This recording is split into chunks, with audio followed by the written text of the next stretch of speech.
শীতের সময় কম্বল তো আমরা সকলেই ব্যবহার করে থাকি, আর শীত যখন চলে যায় তখন কিন্তু এই কম্বলগুলোকে ভালোভাবে কেচে পরিষ্কার করে তারপরে আমরা তুলে রেখে দিই। কিন্তু যদি আমরা এইভাবে খোলা অবস্থায় কম্বলগুলোকে তুলে রাখি তাহলে কিন্তু এই কাঁচা পরিষ্কার কম্বলগুলোই আবার দেখবে এতদিন থাকতে থাকতে নোংরা হয়ে গেছে, তখন কিন্তু শীতের শুরুতেই আবার কম্বলগুলোকে আমাদের ধোয়া কাচা করতে হবে, তারপরে আমরা ব্যবহার করতে পারবো। তো সেক্ষেত্রে কিন্তু তোমরা কম্বলগুলোকে এইভাবে খোলা অবস্থায় না রেখে একটা পুরনো শার্ট নিয়ে নিতে পারো, আর এটা দিয়েই আমরা খুব ভালোভাবে কম্বলটাকে কভার করে রাখতে পারবো। এরকম পুরনো শার্ট তো আমাদের সকলের ঘরেই থাকে, যেগুলো হয়তো একটু রং উঠে গেছে বা হয়তো অনেকদিন পরার পর আর পরতে ইচ্ছে করছে না, তো সেগুলো ফেলাও হয় না, অথচ এইভাবে পরে থাকে।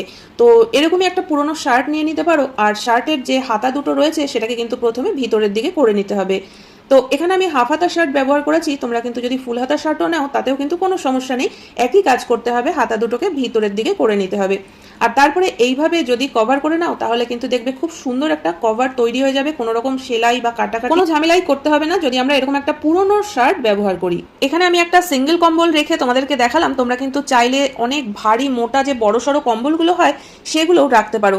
আর এইভাবে রাখার পরে যদি তোমরা বোতামগুলো আটকে দাও তাহলেও কিন্তু খুব ভালোভাবে কম্বলগুলোকে রাখা যাবে। তো একটা শার্টের মধ্যে কিন্তু ভারী মোটা কম্বলও চলে যাবে।